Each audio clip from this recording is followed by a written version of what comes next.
Oi, pessoas. Eu tô aqui hoje para falar sobre um filme chamado Ragazzusa, um filme alemão, holandês, eu acho, e ele está disponível lá na Amazon Prime Video. Vou falar então das minhas impressões sobre Ragazzusa. Eu vou assistir esse filme ontem, ele já é até um pouquinho antigo, mas eu só criei coragem de assistir ele ontem e ele ficou na minha cabeça, porque é um filme muito estranho, ele é estranhíssimo.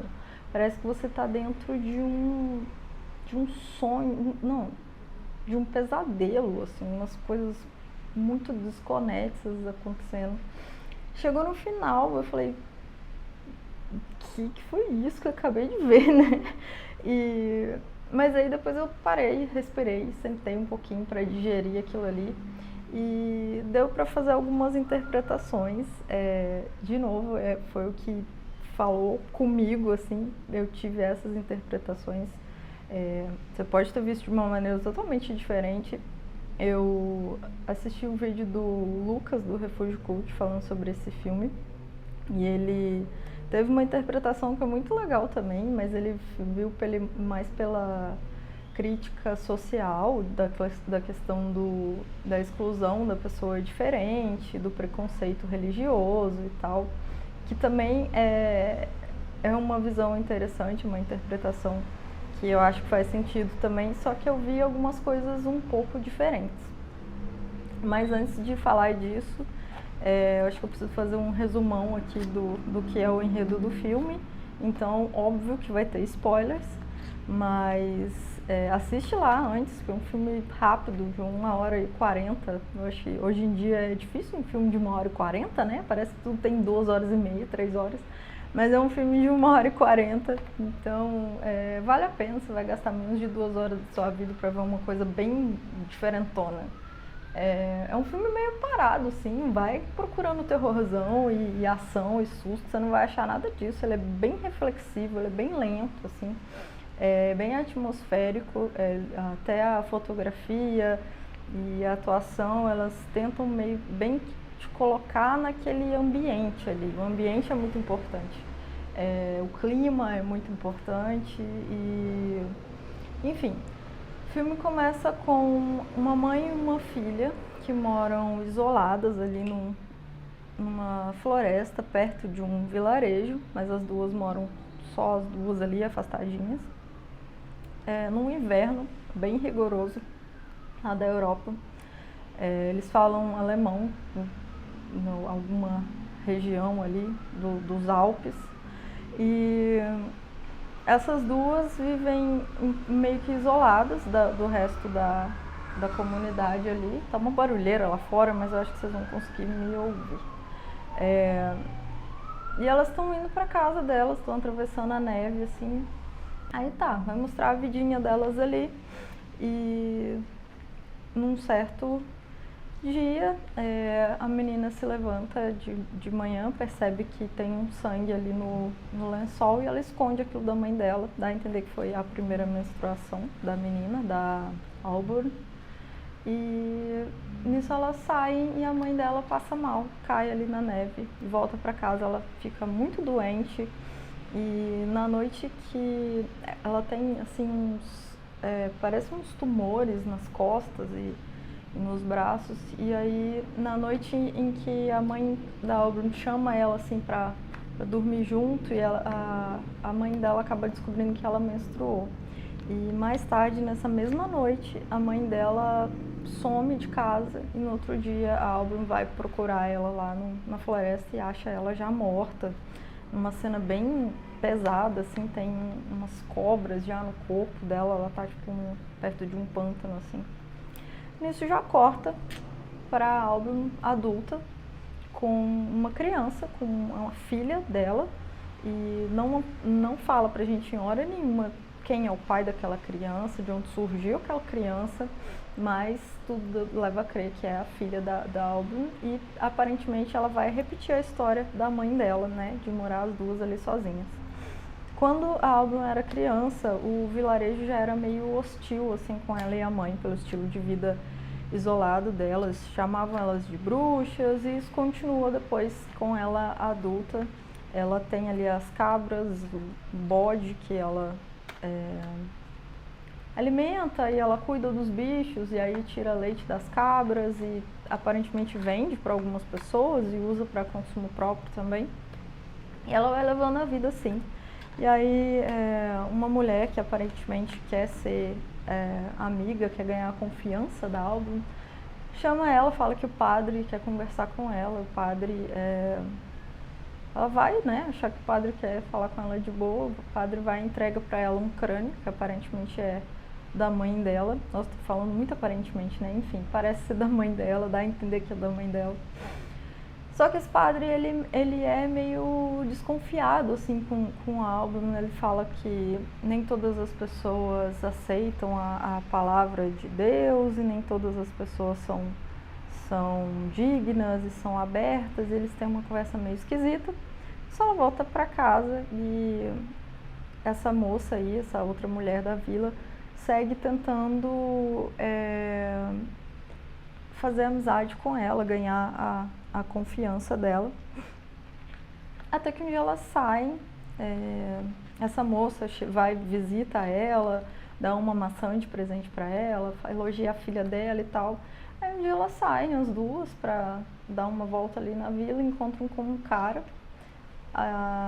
E nisso acontece a traição, né? Essa mulher fala com a Albin que a vila está segura de pessoas que não aceitaram a verdadeira fé, que eles não aceitam ali pagãos, e acaba que ela entrega a Albin na mão desse homem. Esse homem abusa da Albin, uma cena horrível, pesadíssima.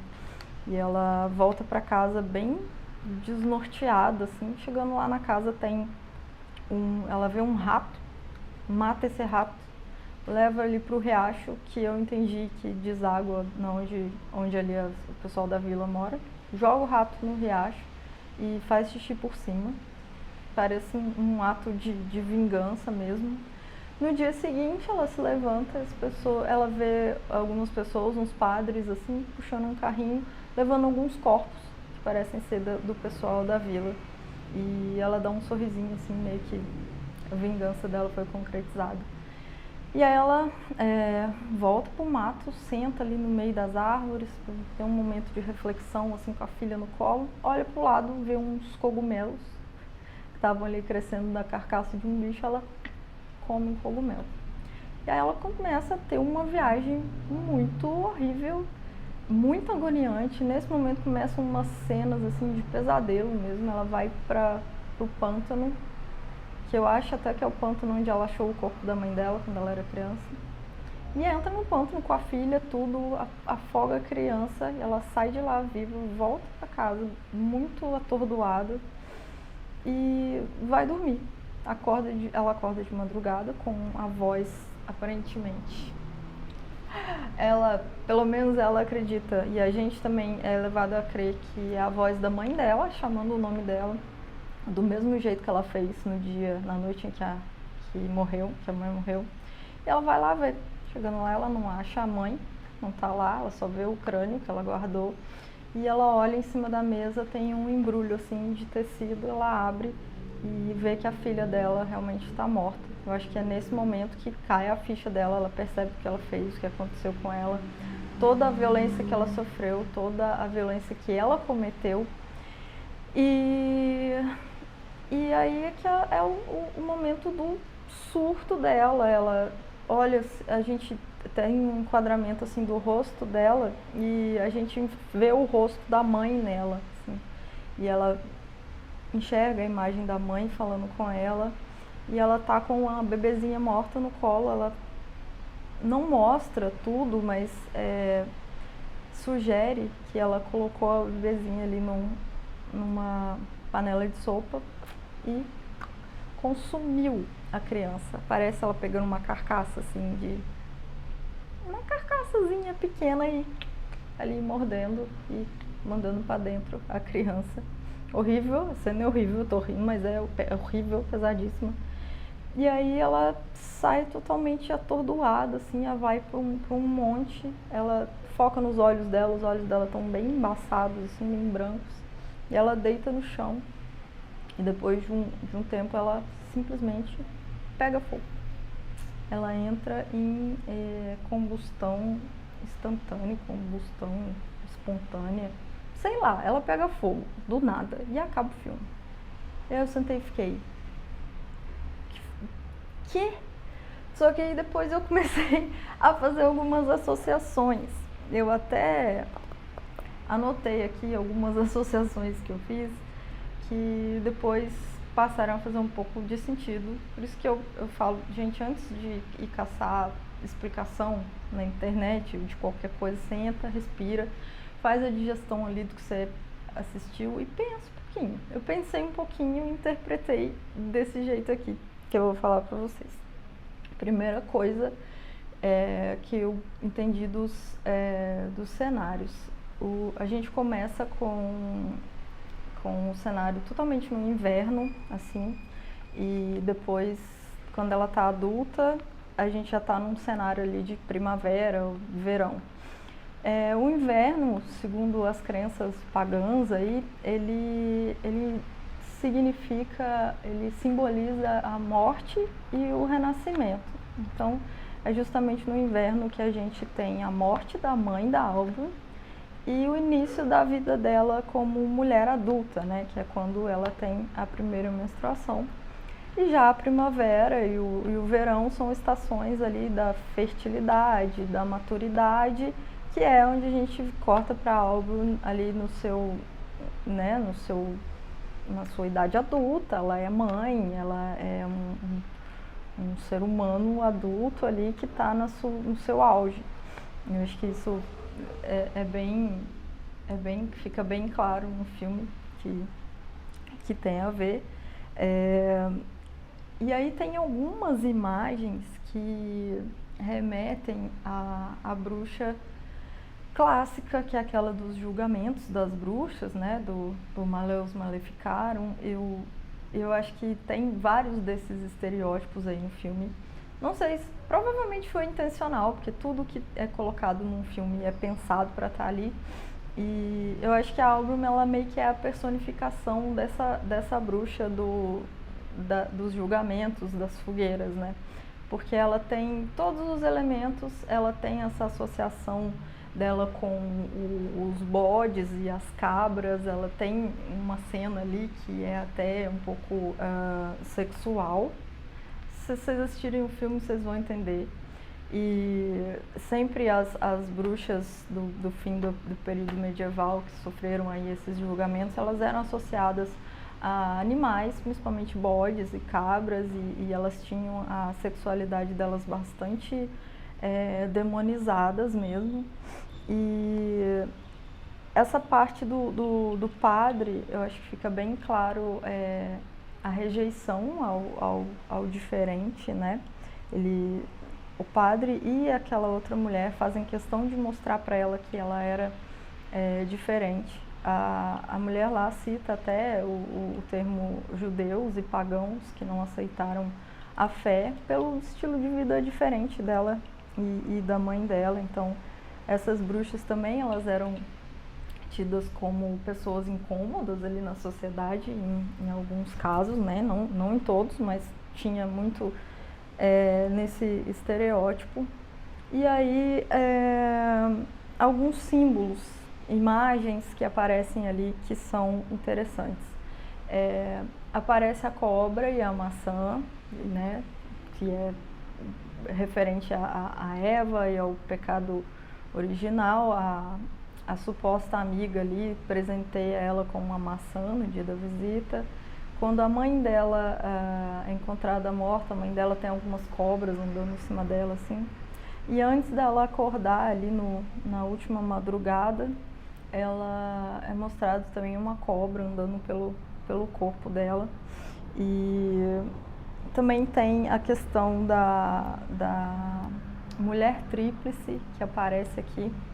A mulher tríplice, ela está muito presente em crenças pagãs, em algumas figuras mitológicas também. A deusa Hecate, ela tem 3 faces, a gente tem as Parcas, que são 3 mulheres, e a deusa tríplice da Wicca, que eu acho que é a que mais se parece com a representação que a gente tem aqui, que é a da donzela, a mãe e a anciã.